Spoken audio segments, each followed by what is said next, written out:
Goeiemôre gemeente. Baie hartlik welkom by hierdie erediens vanoggend. Ek het regtig in my wildste drome gedink dat ons net so 3 mense gaan wees vandag. Al die odds was teen ons, dis lang naweek, dis koud. Mense is baie siek. Ons wil juist dink aan almal wat aanlyn inskakel, dat ons ook julle wil opdra aan die Here, want ons weet daar's baie griep wat uitgebreek het. Party van ons het varkgriep, ander van ons het gewone griep en die neuse loop en dit word gehoes en geproes. Ons hoop en vertrou dat julle ook vandag gesond sal wees. Daarom is dit volgens so heerlik om al hierdie gesigte voor my te sien en ons te weet dat ons ook op 'n besondere manier kan anders wees. Ons weet nou, kyk nou al vir 'n paar weke na wat 'n voorreg dit is om nie normaal te wees nie, maar anders te wees, omdat ons kinders van die Here is. En ten spyte van die koue is jy hier, en as jy anders en trotseer jy ook die elemente. Baie dankie daarvoor. Vandag is ons 350ste preek wat aanlyn uitgesaai word. Dit klink vir my juis of die internet ook koud is, YouTube hardloop nie op die oomblik nie, maar Facebook werk, en ons hoop en vertrou dat almal later ook daardie skakel sal kry. Ons is besig met 'n reeks om anders te wees, soos ons gesê het, en wat 'n voorreg om ook daarvan te sing. In Vonk 404 se eerste 3 strofes sing ons juis van die uitdagings van ons donker wêreld, en kom ons bring lig in ons donker wêreld met hierdie lied. Vonk 404, strofe 1 tot 3.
Geseënd is julle wanneer julle beledig word ter wille van die naam van Christus.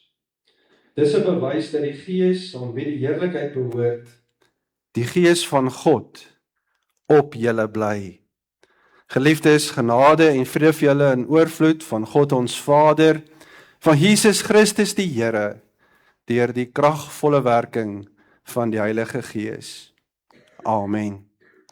Kom ons antwoord op die Here se seëngroet en ons sing Psalm 13. Ek wil naby aan U wees, soos 'n seun op sy vader se skoot. Ek wil naby aan U wees, want dis die plek waar ek hoor.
Ek glo vandag se boodskap gaan nie teleurstel in die andersheid van waarmee ons tot hiertoe besig was nie.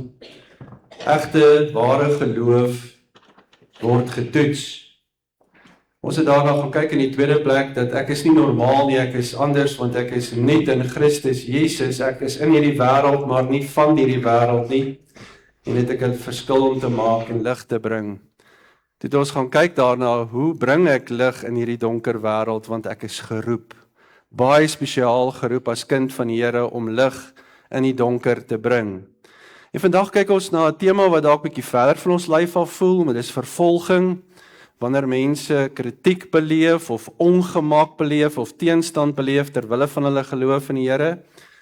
En ons kyk daarna op 'n bietjie 'n anderse nuwe manier en met 'n nuwe lens. Ons sit vir ons 'n nuwe lens op as ons kyk na vervolging.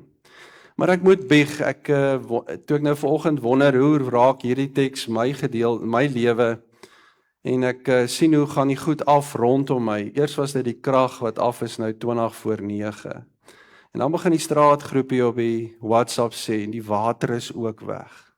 So dit word al hoe donkerder en droër in my lewe waar ek myself bevind. Net soos baie van julle en mense beleef ongemak. En die vraag is, wat doen 'n mens met die ongemak wat 'n mens soms baie keer so sonder dat jy wil of nie wil nie dit beleef. Net om ons preek in te lei, dan 'n video wat ons ook in Engels kyk, 'n trailer of 'n lusmakertjie vir die boodskap. Kom ons kyk daarna.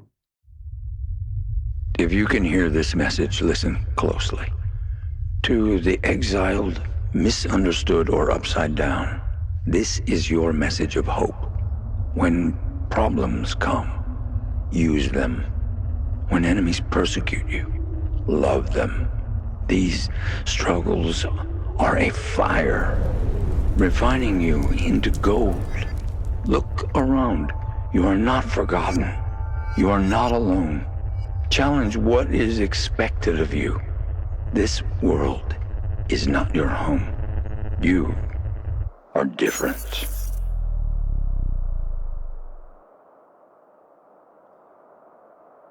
As jy kan hoor, luister baie mooi.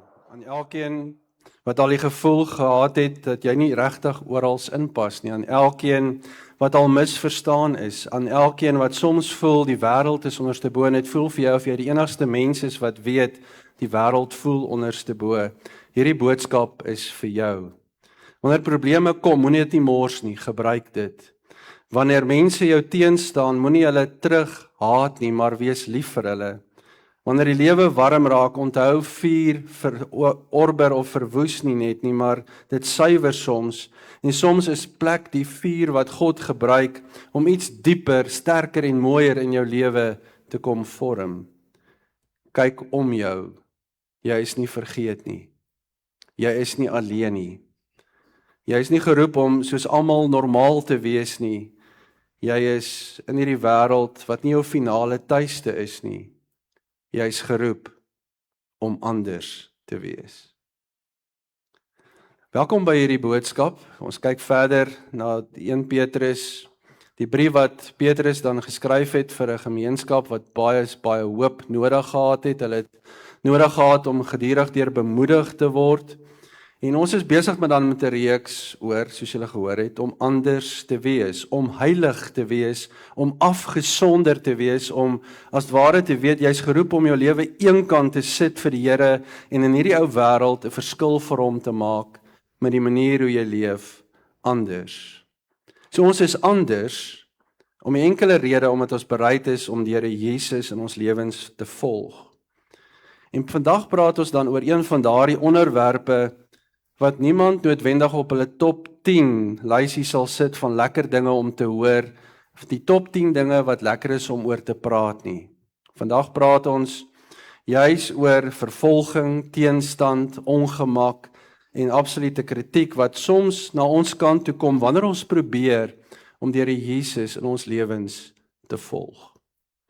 En ek wil sommer aan die begin sê, vandag se boodskap is dalk een van die mees bemoedigendste boodskap wat jy ooit in jou lewe kan hoor wat jy nie wil hoor nie. Ja, dis moontlik. Die mees uitdagende, bemoedigende boodskap wat jy nie eintlik wil hoor nie. Jesus het vir ons baie dinge beloof, maar kom ons begin by dinge wat hy nie vir ons beloof het nie. Jesus het nêrens vir ons 'n môre beloof nie. Jesus het nooit beloof dat almal altyd van jou gaan hou nie. Jesus het nooit beloof dat hy nooit reën op jou vakansie gaan stuur nie. En hy het nooit beloof dat hy vir jou nooit gaan teleurgesteld staan, laat soms dat staan nie. Hy het jou nooit beloof dat hy jou hart nooit gaan laat breek in 'n verhouding nie. Hy het jou nooit beloof dat jou kar nooit gaan breek op die N1 op 'n dag wanneer jy laat is vir 'n afspraak nie. Hy het nooit beloof dat jou wifi gaan altyd sukkel, 'n spook en spartel in 'n Zoom meeting of wanneer 'n mens op 'n oggend soos vanoggend moet livestream en die krag gaan af en niks wil gekonnekteer raak nie. Jesus het niks daarvan beloof nie. Hy het beslis nooit beloof dat jy jou rioolpype nooit gaan verstop wanneer jy gaste het en jy nie tyd het om daaraan aandag te gee nie. Jesus het nie 'n probleemvrye lewe ooit aan my en jou beloof nie. Maar hy het wel iets anders beloof. Ek lees raak, hy het gesê, as jy my volg, as jy aan my behoort, as jy anders leef, dan gaan die wêreld jou nie altyd mooi verstaan nie. Soms gaan die wêreld jou haat.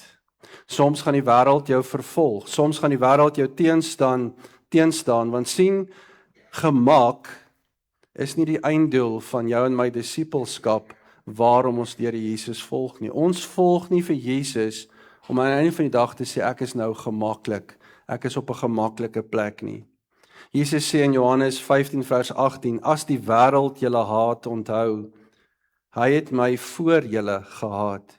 As julle aan die wêreld behoort het, sou die wêreld julle as sy eiendom lief gehad het.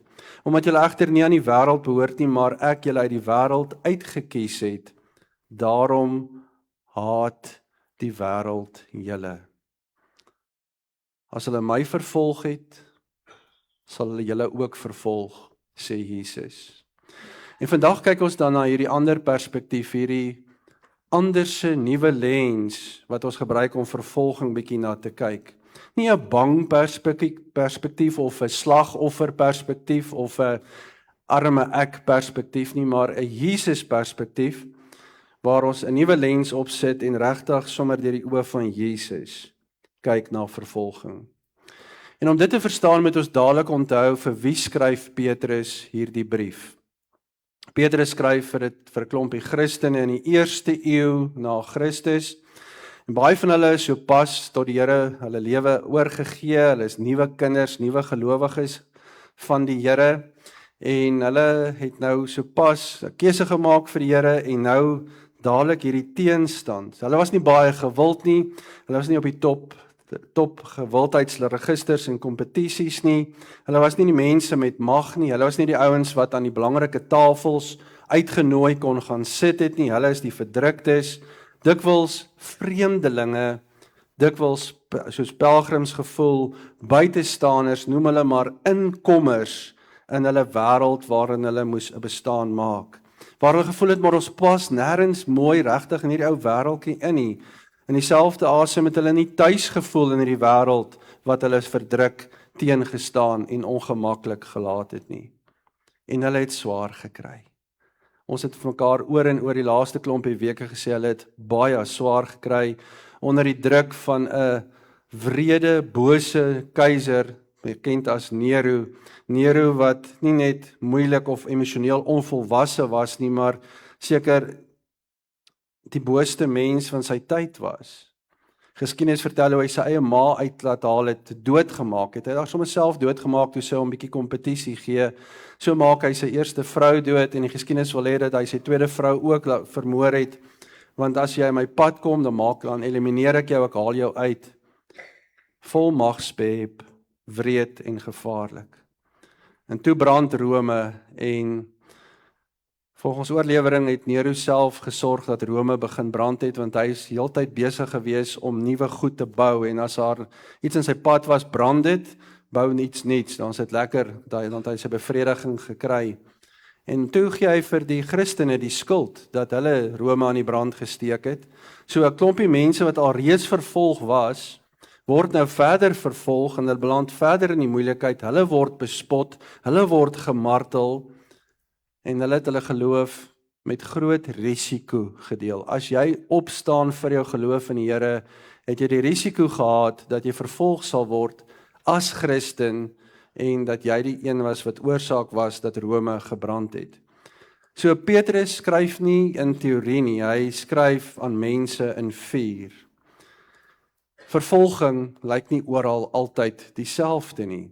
Vandag hang dit af in watter plek jy bly, watter land jy woon, hoe lyk die graad van vervolging. In party lande beteken vervolging eenvoudig dat as jy Jesus volg, kan jy jou familie verloor, jy kan jou werk verloor, jy kan in die tronk beland, jy kan gemartel word, jy kan selfs met jou lewe moet betaal as prys dat jy glo in die Here Jesus.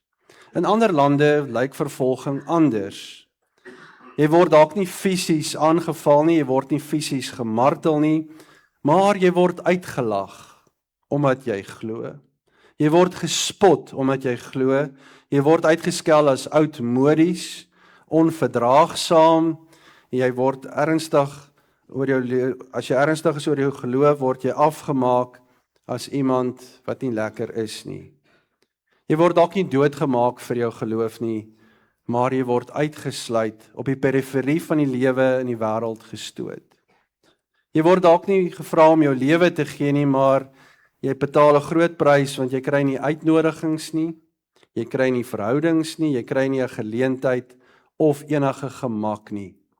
En natuurlik is dit nie alles dieselfde vlak van lyding nie, om net jou lewe te boet of om gemartel te raak, is nie dieselfde as om nie uitgenooi te word vir 'n braaivleis, omdat jy nou juis 'n kind van die Here is nie. Jy gaan nie pas langs 'n braaivleisvuur nie, so jy word nie uitgenooi nie en jy word gespot omdat jy kerk toe gaan, jy word gespot omdat jy 'n verhouding met die Here het.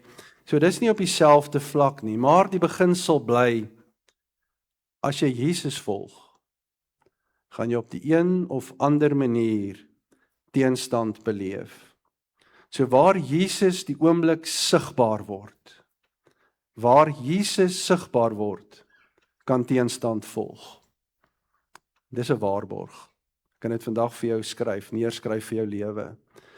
Wanneer Here Jesus in jou lewe sigbaar word, maak gereed vir teenstand. Brace yourself.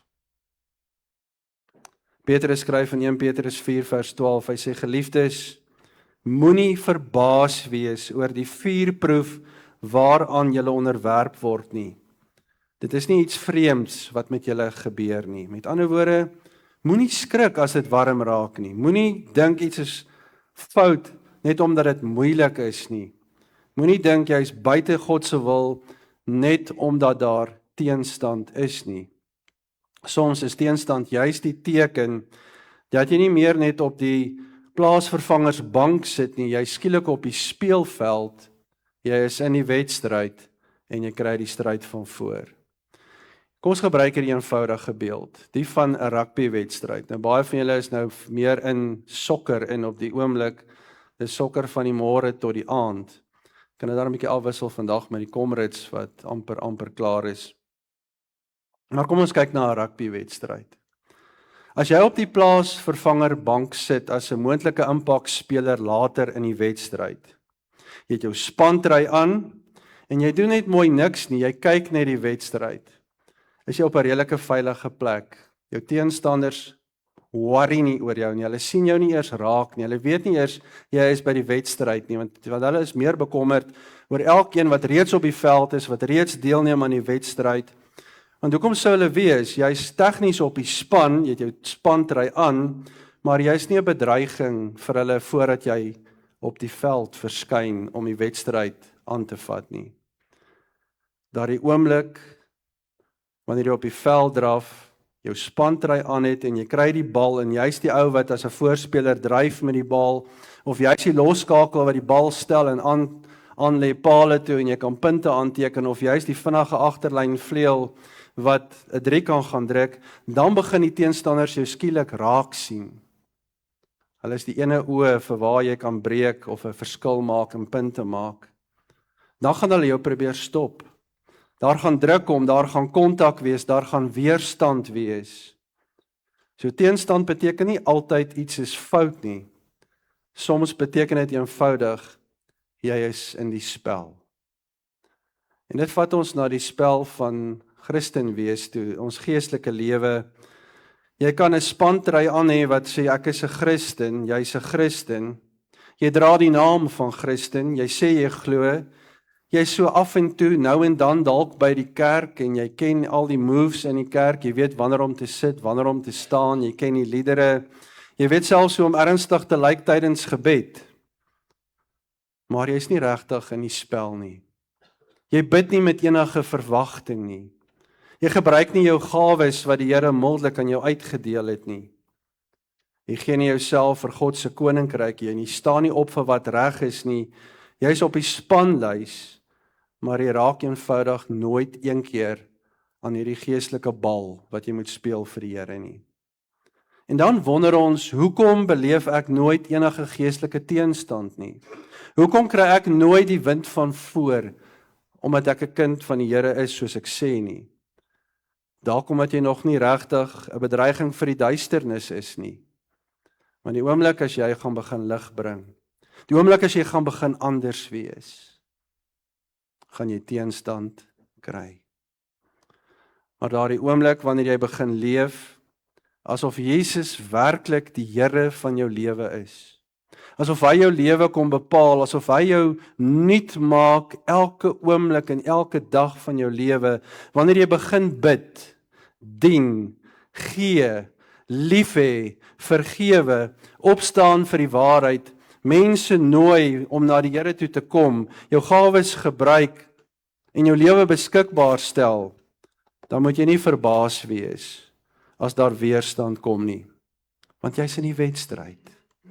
Dit gaan soos die soldaat wat oorlog toe gaan, hy slaan kontak, en tot sy verbasing sien hy die ouens skiet op hom, en dan hardloop hy na sy bevelvoerder toe en sê, maar hulle skiet op my. Dan sê die bevelvoerder, maar wat het jy verwag? Jy's in 'n oorlog. Dis wat jy moet kry.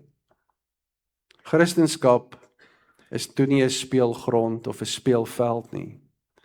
Dis 'n geestelike oorlogsveld. Ons veg nie teen mense van vlees en bloed nie, maar daar is 'n werklike geestelike stryd wat ek en jy moet voer in hierdie tyd waarin ons hier op aarde is.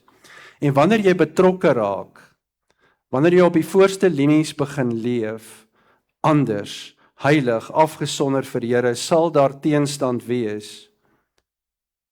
Jy is nie geroep om net op die spanlys as 'n moontlike impakspeler later te wees nie. Jy is op die veld. En Petrus sê, moenie dan verbaas wees oor die vuurproef nie. Toe hy van vuur praat, toe identifiseer hulle dadelik met vuur, want Rome brand. Hulle weet hoe voel dit om die hele helfte van Rome te verloor in vure. Hulle weet hoe voel dit om van hulle geliefdes te verloor het in brande, waar Nero so ver gegaan het om mense vol, Christene vol was te smeer, hulle aan bome vas te maak en in die brand te steek soos menslike kersse, waar hulle by fees kon vier. So dit was nie vir hulle 'n baie mooi metafoor of 'n beeld wat hulle baie opgewonde gemaak het nie, want dit was hulle realiteit. Alles rondom hulle het gebrand in vuur. En nou kom Petrus en hy sê, vuur vernietig nie altyd alles rondom nie. Dit het ook 'n suiweringsproses. Soms suiwer dit, soms vorm dit, soms is die vuur waar God iets dieper, sterker en mooier kan vorm in jou lewe, want God mors nooit 'n probleem nie. As Petrus vandag aan gelowiges in verskillende wêrelddele hierdie boodskap moes gee, sou dit dalk gesê het, moenie verbaas wees as jou familie jou verwerp omdat jy in my glo nie. Moenie verbaas wees as jy in jou werkplek uitgelag word omdat jy nie deelneem aan die kultuur van korrupsie en bedrog nie. Moenie verbaas wees as jy op universiteit gespot word omdat jy ander waardes het en anders leef nie. Moenie verbaas wees as mense jou as vreemd beskou omdat jy nie wil deelneem aan hulle normale kultuur waar jy moet inblend en oral moet inwees en moet doen soos wat almal doen, wat hulle glo reg is nie. Moenie verbaas wees as jy teenstand kry nie, want jy is in die wedstryd. En dan sê Petrus iets wat baie vreemd klink. Hy sê, wees bly. Dis die laaste woorde wat ek verwag het by iemand wat jou bemoedig om vir jou te sê, wees bly. Wees bly wanneer jy deel in Christus se lyding, want hierdie lyding verbind jou op 'n baie dieper manier met Jesus. Dis anders, nee. Die wêreld sê, vir my ongemak ten alle koste. Jesus sê, soms is gehoorsaamheid belangriker as jou gemak. Die wêreld sê, pas in, blend in. Jesus sê, staan uit, wees getrou. Die wêreld sê, maak seker almal hou van jou. Jesus sê, voordat jy sorg dat almal van jou hou, volg my en staan uit. En kom ons wees eerlik, gemak is vir ons almal aantreklik. Wie van ons wil vandag nie gemaklik wees nie? Ek dink elkeen van ons het 'n diep behoefte om net gemaklik te wees, rustig te wees. Ek hou van maklike gesprekke. Ek hou nie van gesprekke wat my uitdaag en my harmonie en my vrede kom steel nie. Ek hou van rustige dae. Ek hou daarvan as mense van my hou. Ek hou daarvan as daar nie konflik en ek baklei van die môre tot die aand is nie. Die meeste van ons bid selfs baie gemaklike gebede.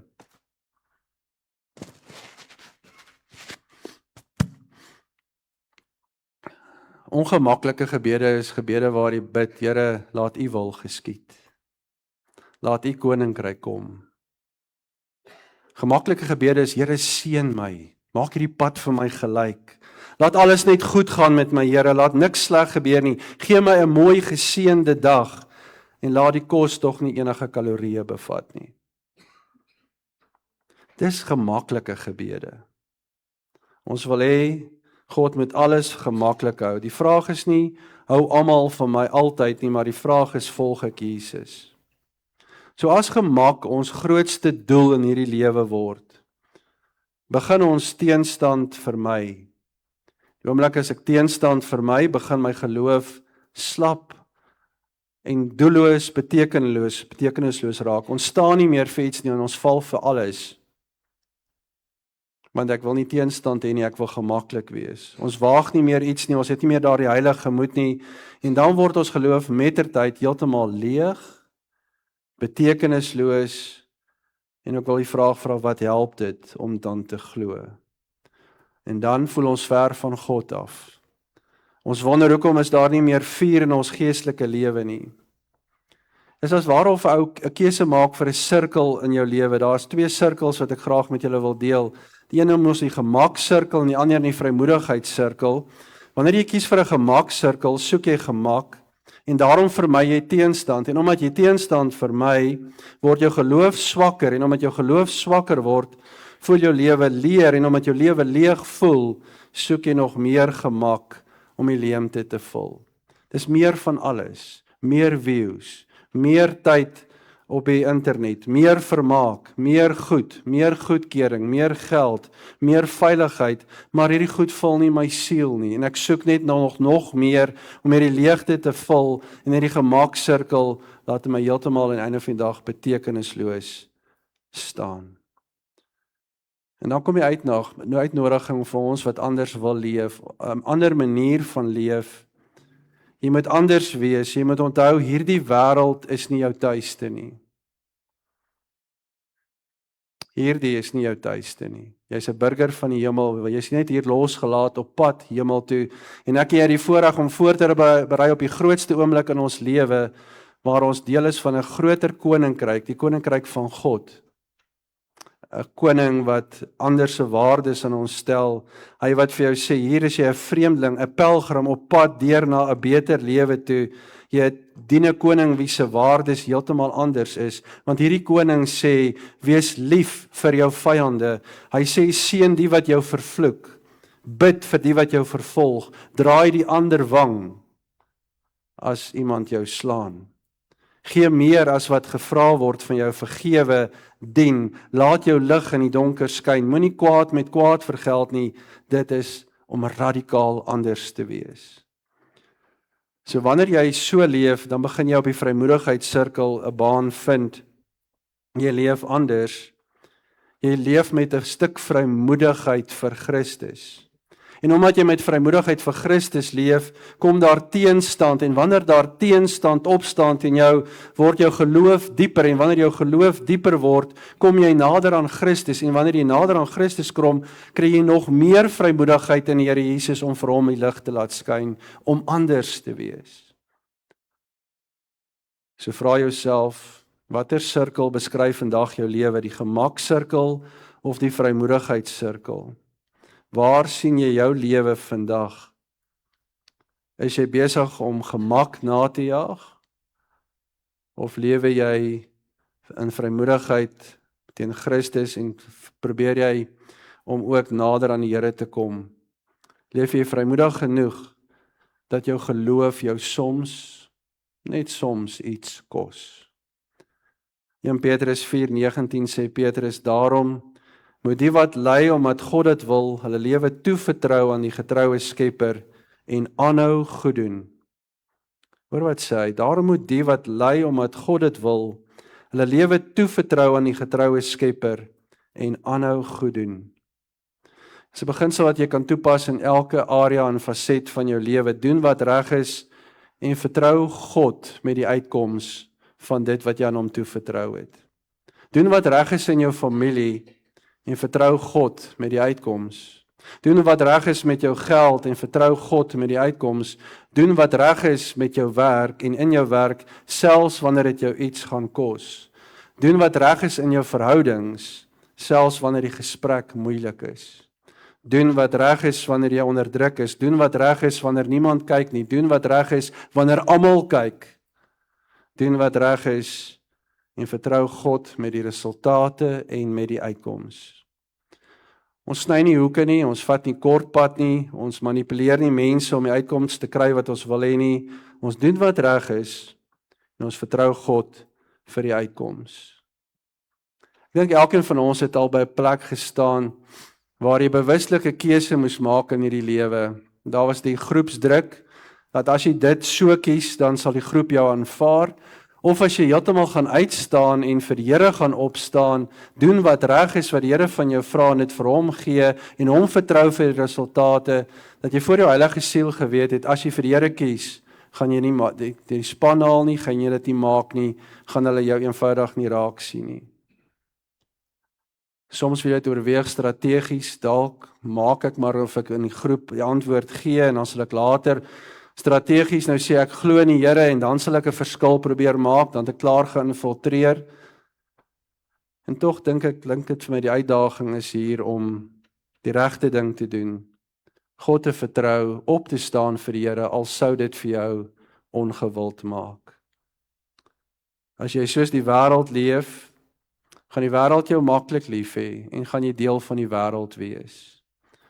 Maar as jy Jesus volg, kan jy nie heeltemal soos die wêreld leef nie. Want glo my, jy gaan jou kinders anders groot maak. Jy gaan jou geld anders gebruik. Jy gaan ander waardes hê, jou gesprekke gaan anders klink. Jou integriteit by die werk en in verhoudings gaan anders lyk as die wêreld se. Jou besluite gaan soms mense verwar.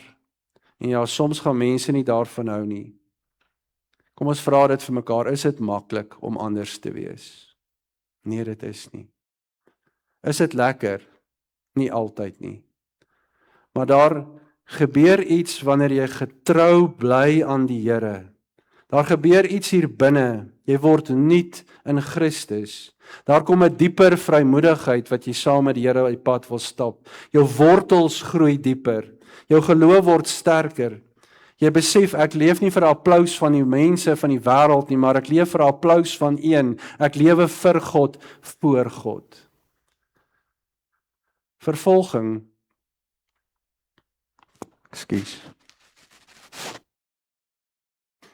Vervolging, teenstand, ongemak, kritiek. Maak nie die kerk swakker nie. Inteendeel, die geskiedenis het bewys elke keer wanneer die kerk onder hoër druk was, van teenstand gehad het, vervolg is. Hoe meer die kerk vervolg is, hoe beter het die kerk gegroei, hoe beter het hy gedei. So as ons wonder in 'n tyd waar die kerk as het ware iets is wat nie meer bestaan nie, ons lewe in 'n post-kerklike tyd, waar die grootste groep van mense glo ons het nie meer die kerk nodig nie, en dit is so. Mense het nie die kerk nodig om verlos te word en hemel toe te gaan nie. Maar mens mis so baie as 'n mens nie deel is van 'n geloofsgemeenskap waar jy ook kan inskakel en absoluut deel kan wees van geestelike groei, van hoop en moed wat met mekaar gedeel word nie. Die Christene in die tyd van Petrus het nie alleen hierdie pad gestap nie, hulle het as gemeentes, as gelowiges in Koinonia die pad gestap. Jy besef ek leef nie vir applaus vir 'n skare nie, maar jy lewe vir God. Vervolging, suiwer geloof, dit het dit oor en oor bewys. Vervolging, wys wat werklik is. Dit trek die lyn tussen 'n gemaklike godsdiensie wat jy beoefen en ware disippelskap. Wat dit beteken om jou lewe werklik vir die Here te gee en wat dit kos om 'n disipel van die Here te wees. Wanneer dit niks kos om 'n Christen te wees nie, kan baie mense die naam dra sonder om Jesus regtig te wil volg. Maar wanneer geloof iets kos, begin ons ontdek wat hier in ons harte is. Paulus sluit af, hy sê almal moet trouens teenoor mekaar nederig wees en mekaar help. Want God weerstaan nie hoogmoediges, maar aan die nederiges gee hy genade. Onderwerp julle daarom in nederigheid aan die kragtige hand van God, sodat hy julle kan verhoog op die tyd wat hy bestem het. Werp al julle bekommernisse op hom, want hy sorg vir julle. As jy alles vergeet wat vandag sê, onthou net vers 7 van hoofstuk 5, 1 Petrus. Werp al julle bekommernisse op hom, want hy sorg vir julle. Werp julle bekommernisse op hom. Die Grieks epirithanteis is 'n sterk woord wat eintlik uit die visserswêreld uitkom. Dis soos om te sê, ek vat hierdie vissersnet en ek werp hom uit, ek gooi hom uit. Dis nie van so bietjie saggies nie, dis van ek gaan met mening gooi ek hierdie net uit, sodat hy so ver as moontlik uitgaan. Epirithanteis, sê Petrus vir hierdie ouens. Werp, gooi julle bekommernis na hom toe, sodat hy dit kan oorvat, want hy sal vir julle sorg, hy gaan dit vir julle verder dra. En dalk is dit presies wat iemand vandag in hierdie kerk nodig het. Dalk is dit presies wat jy wat aanlyn inskakel vandag nodig het om te hoor. Jy dra te veel bekommernisse oor jou familie. Jy dra pyn oor jou kinders. Jy dra spanning oor jou werk. Jy dra vrees oor jou toekoms, jy dra skuld oor jou verlede, jy dra vrae wat jy nie hardop sê nie, en God sê deur Petrus vir ons, gooi dit op my, werp dit op my. Nie omdat ek ver is nie, nie omdat ek ongeduldig is nie, maar omdat ek lief is vir jou en vir jou wil sorg. God vra nie dat jy alleen moet dra nie, hy sorg vir jou. So as jy anders leef, as jy vrymoedig in Jesus leef, kan daar teenstand kom. Maar jy hoef nie jou bekommernis alleen aan te vat nie. Werp dit na die Here toe, laat dit jou geloof bou, werp jou sorge op hom en hy sal vir jou sorg. En dan 1 Petrus 5 vers 10. God wat alle genade gee en wat julle geroep het om in Christus Jesus deel te hê aan sy ewige heerlikheid, sal julle nadat julle 'n kort tydjie gelei het, self weer oprig en julle moedig, sterk en standvastig maak. Jou lyding, jou teenstand in hierdie ou lewe beteken nie noodwendig jy is buite God se wil nie. Soms beteken dit net eenvoudig jy's in die wedstryd, jy lewe vir die Here, jy lewe jou lewe voluit vir die Here, en soms beteken dit jy leef nog getrouer as ander kere, en daarom 'n groter teenstand. En soms beteken dit jou geloof raak sigbaar genoeg dat die duisternis jou raak sien en vir jou kom om jou ook te verdoof en jou dof te maak. Maar God sal jou nie los nie. Hy sal jou herstel, hy sal jou weer oprig, hy sal jou moedig, sterk en standvastig maak. Hy sal jou voete weer op vaste grond sit. Daarom, ons leef anders. Ons is nie in Christus. Ons geloof word meer hoe nader ons aan die Here kom. Hoe meer teenstand ons beleef, hoe nader kom ons aan die Here en lewe ons 'n lewe wat ons meer vrymoedig maak vir die Here Jesus. Soos jy vandag hier sit en ek hier staan en jy aanlyn ingeskakel is, jy is heilig, want God is heilig. Jy is afgesonder vir die Here. Jy is eenkant gesit vir die Here. En mag ons hierdie opdrag aanvaar om anders te wees en anders te leef. Wanneer mense in ons ou wêreld dit nie verstaan nie, moenie verbaas wees nie. Hou net aan wat reg is en vertrou God vir die uitkoms. En wanneer jy moeg raak, werp al jou bekommernisse op hom. Wanneer jy teenstand kry, hou vas. Wanneer jy ly, onthou, God is nie klaar met jou nie. Hy sorg vir jou. Hy rig jou weer op. Hy maak jou moedig, sterk en standvastig. So vandag is die uitnodiging eenvoudig. Kom in die spel.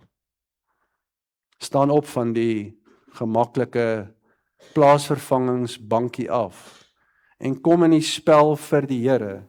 Speel vrymoedig, dien, gee, bid, wees lief, vergewe, staan op vir wat reg is, praat van Jesus, wys mense vir Jesus, wys hulle waar Jesus is, leef soos iemand wat na 'n ander koninkryk behoort.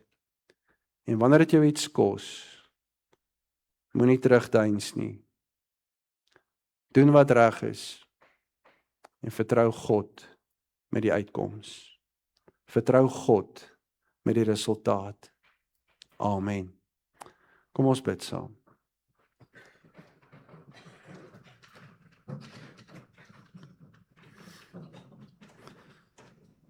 Hemel Vader, dankie dat U goed is.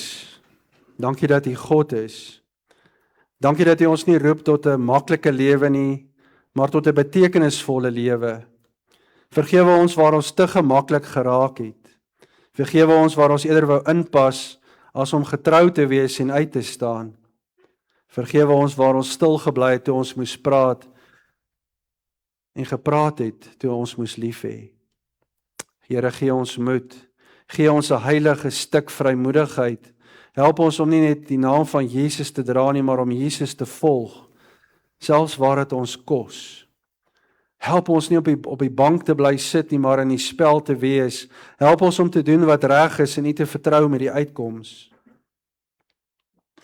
Vir elkeen wat vandag teenstand beleef, gee vir hulle krag, o Here. Vir elkeen wat moeg is, gee vir hulle rus. Vir elkeen wat bang is, gee vir hulle vrede. Vir elkeen wat voel hulle staan alleen, herinner hulle dat U naby is.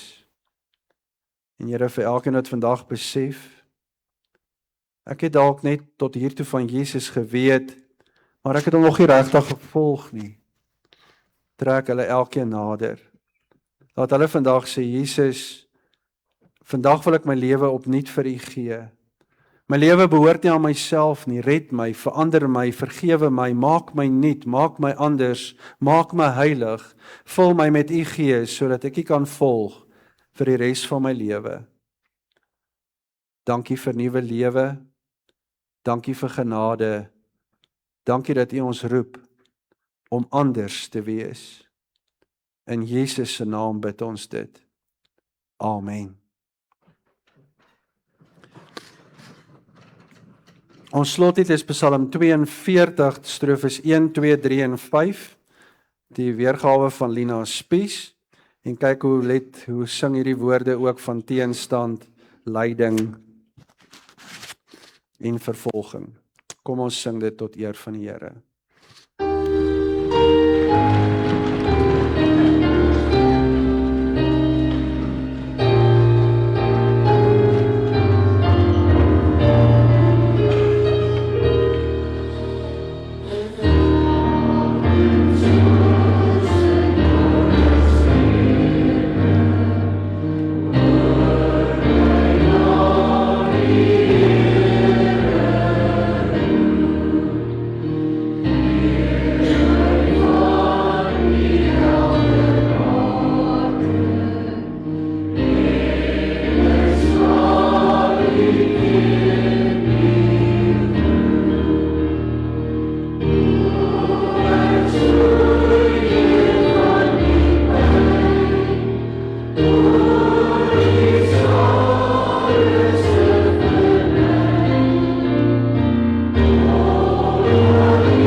bevestig nou die Here se seën oor jou lewe met die sing van die Amen.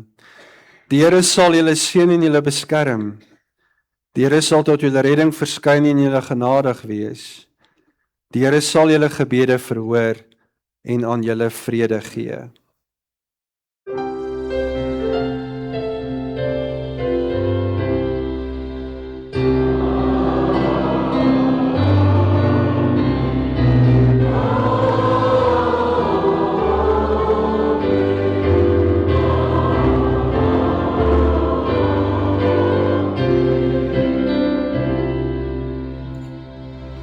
Lekker maar sit, dankie. Net 'n paar afkondigings. Daar is vir die van julle wat so 'n bietjie lui is om kos te maak en nie krag by die huis het nie, is daar herderspastei wat verkoop word deur die NHSV en daar is deur die barmhartigheid in samewerking daarmee lekker saaggepoeding. So wat is lekkerder as herderspastei en saaggepoeding? Vind dit uit deur vir jou vandag na die tyd na die erediens dit te koop en vir jouself ook te bederf. Dankie ook vir almal wat moeite gedoen het daarmee, om ook so fondse te genereer weer vir belangrike sake.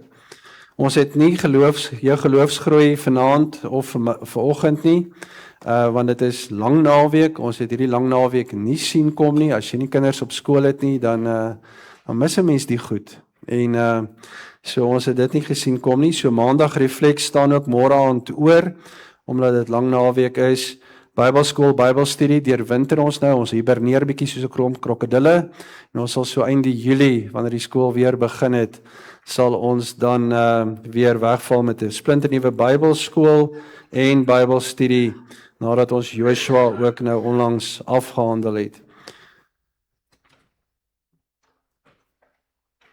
Die Delwersfees is 2,5 maande weg, en as jy nog nie 29 Augustus aangeteken het as die datum waar jy lekker kan kom geld wen, lekker kan kom eet, lekker kan kom kuier, en as jy 'n Witfonteiner is, lekker kan kom werk nie, dan asseblief teken dit aan. Dis ons 23ste Delwersfees, waar R43,000 raakgedelf moet word. Koop vir julle sertifikate aanlyn by www.nhakwitfontein.co.za. As aanlyn sertifikate, R25 'n sertifikaat wat jou geleentheid gee om een claim te delf, en andersins kan jy ook 'n harde kopie sertifikaat by die kantoor kry by Suzette. Ons poging is weer so 8,000 na 10,000 sertifikate, so ons moet maar almal in die werk spring. Ons vanjaar het ons ook 'n groter doel vir die Delwersfees, die geld wat ons insamel, gaan ons dan inderdaad gebruik om vir ons solar te installeer, sodat ons oomblikke soos vanoggend kan vermy en lekker kan aangaan, sonder dat ons weer die krag kan ons dalk inperk. En dit is 'n klompie geld, ons moet na 'n 3-fase stelsel kyk, en daarom wil ons 'n goeie inkomste ook met die Delwersfees verseker. Daar is baie algemene afkondigings, baie dankie vir almal wat oralste instaan, gehelp het, ook dankie vir die bloeddrukapparaat wat ons vir 'n lidmaat kan gee, wat gevra daarvoor, groot waardering. Bietjie vir ekstra geestelike groei, as jy wil meer weet van vandag se preek, en bietjie meer dieper lees daaroor, ek stel vir 'n spesiale groepie wat daarvoor vra, so oor klompie oordenkings, 5 oordenkings beskikbaar, met so 'n bietjie dieper in te delf in die preek, boodskap van vandag. En dan net om jou te toets, is daar 'n monkey puzzle quiz, waar jy so 'n bietjie kyk hoe het jy geluister, het jy mooi gehoor, en dan 'n opsommende videoetjie wat dit dan heeltemal huis toe dryf. So nie almal kry dit spontaan nie, want dit is heeltemal 'n oorstroming van geestelike inligting saam met die spore van hoop, maar party van julle is dapper genoeg om meer te doen. So as jy graag wil, laat weet vir my, daar's reeds so 50 van julle wat aanduiding gegee het en wat deel is van die groep wat ekstra oordenkings, ekstra vrae en ekstra videoetjies ook oor die boodskap wil hê. Ons wil dankie sê vir my maand se offergawe. Ek dink julle sal ook sien dat ten spyte van diesel en petrol wat hoër geword het, het ons beste offergawe maand gehad van Maart, April, Mei. En dit getuig van ons anders wees in 'n uitdagende tyd. So baie dankie vir almal wat ook hulle offers bring. Dis jou eie verantwoordelikheid. Dit maak 'n groot verskil. Dit stel ons in staat om die koninkryk van die Here ook hier op aarde uit te dra. Ons wil ook baie welkom sê aan 'n klompie nuwe lidmate wie se bewys van lidmaatskap en attestate aangekom het. Benny Coetzee, Magda de Villiers, Pieter of Magda Boy dan eerder, Pieter en Sue Rousseau, julle pampiere is ook hier en ons wil vir julle amptelik sê baie hartlik welkom. Dan het Chris Meyer gevra, hy het ietsie op die hart. Chris, waar is jy? Ja, heel agter.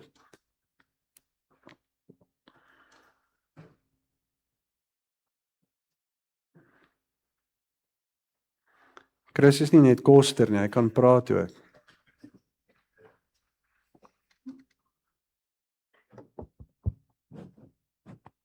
Maar ek gaan almal nie baie lank ophou nie. Ek wil net so vinnig ietsie deel met julle. Dominee, baie dankie vir vanoggend se preek. Dit is regtig, dit het ons geraak. Robert, jy en Yvonne, dankie vir julle bystand met wat met ons gebeur het.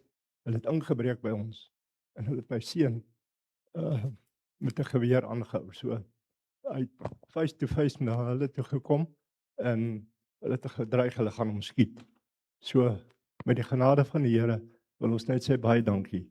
En Robert, vir julle ook, met julle bystand, julle hulp, kon ons daarom ook veilig slaap. So baie dankie vir almal. Dis maar net, ek wil dit net graag van my hart af kry en met julle deel. So dankie dat julle luister. Chris, dankie dat jy jou dankbare hart met ons deel. Dit helder oordag gebeur, 10:00, 11:00 die oggend by julle huis.